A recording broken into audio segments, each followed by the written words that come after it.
Hello everybody, my name is Lucy and today I will be talking about the mad cowboy Howard Lyon, the rise of cancer in Europe and in the USA, and at the end we're going to touch on global warming. So let's begin.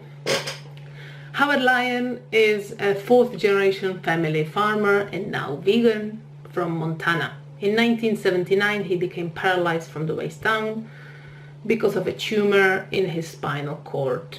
He used to own a cattle ranch. He sold his ranch and started working for farmers in financial trouble.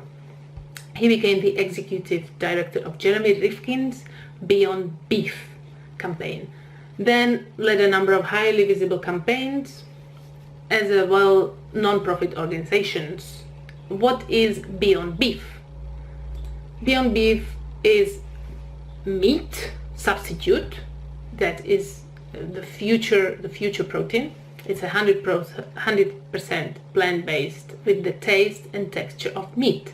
As here you can see various products that you can buy, and it is made from 100% plant-based inputs such as proteins from pea and soy and all natural seasonings. Today Lyman is a president of Voice for a Viable Future that promotes organic family farming, biodiversity, veganism, environmentally friendly practices, and he's one of the most prominent activists in the animal rights and environmental movements in the nation. In his talk, he told us that he became an advocate of organized farming for environmental reasons, but then he realized the health reasons. He used to weigh well over 300 pounds, which is over 150 kilos. His blood pressure was sky high and his cholesterol was over 300. So he decided to stop eating meat. He didn't tell anyone because in Montana you better quote riding a stolen horse than admitting to anybody that you're a vegetarian. So after not eating meat, his blood pressure was slightly lower. He lost some weight, but it wasn't after he cut out all animal products that he discovered the true benefits of his diet. After he did that, he had more energy, his blood pressure went to normal, he lost 130 pounds, which is over 60 kilos. And here is a brief recording from the radio show where he talks about being a vegan and what it did to him. He explains that he wanted to tell everyone, and here he's going to talk about inviting his mother-in-law for Thanksgiving dinner and promising her that they're going to have turkey. Even she knew that he didn't eat turkey, but he said, yes, we're going to have a turkey. So this is what he had to say about that. Thanksgiving dinner, my mother-in-law showed up the door. She came in like a rocket, immediately to the kitchen. She jerked open the oven, no turkey. She looked in the refrigerator, no turkey. She even looked in the dryer, no turkey. She said to me, you guaranteed we'd have turkey. I took her by the hand. I was wearing my gloves. I took her to the back door and I opened it up. In the backyard I had a live turkey. I handed my mother-in-law an axe. Not a good idea to give your mother-in-law an axe. And I said to her, if you want turkey, you have to kill it. We need to take responsibility for our own actions. We have to realize that it is not just something in a little plastic container. It was a live, thinking animal. Yes, and I agree with him 100%. One of the other things he talked about was the alarming fact that 1 out of 7 women today will end up with breast cancer in their lives.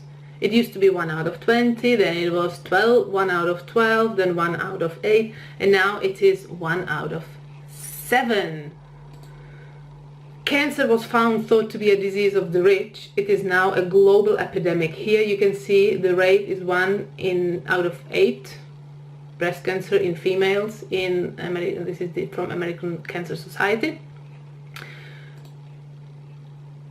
And here you can see it has become a global epidemic. Black parts are, for example, America, Canada, or Europe, Portugal, are the parts that are the most affected by this. Red is the second, then orange, then skin color, and then yellow. So you can see the poor countries, China, India, some parts of Africa, are not as affected by cancer as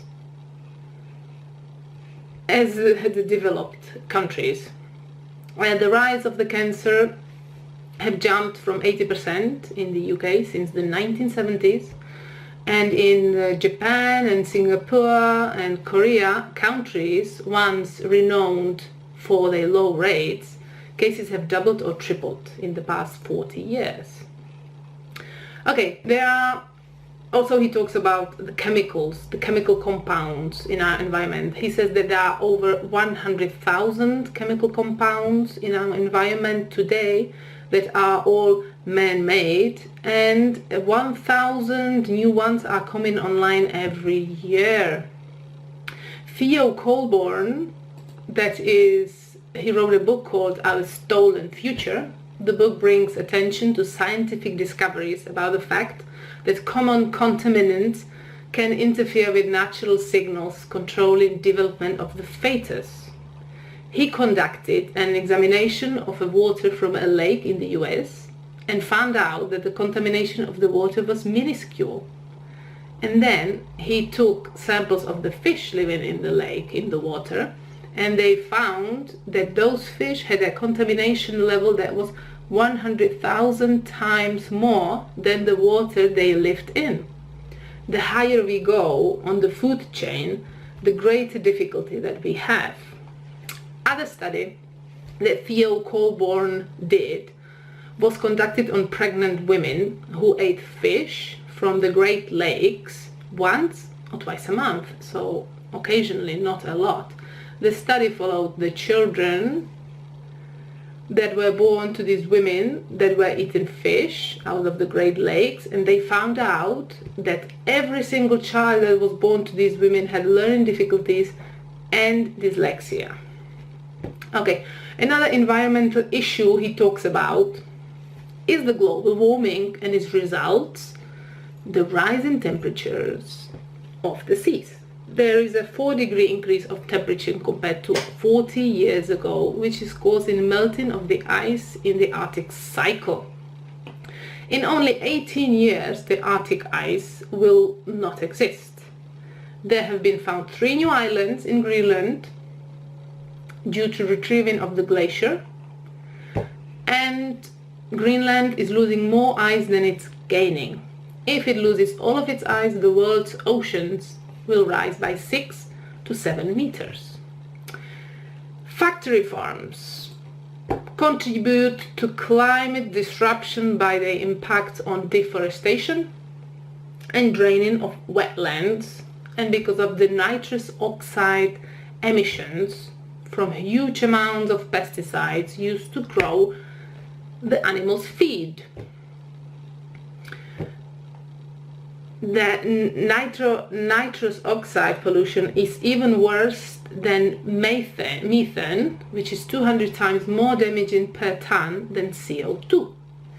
And just as animal waste leaches antibiotics and hormones into ground and water, pesticides and fertilizers also eventually find their way into our waterways, further damaging the environment. So we have to be really careful about how we protect our environment. I hope that not everything is bad news, and that hopefully we can start making changes in our lives before it's too late. As Gandhi said, be the change you want to see in the world. I hope you enjoyed this short presentation as much as I did making it. And until next time, bye bye.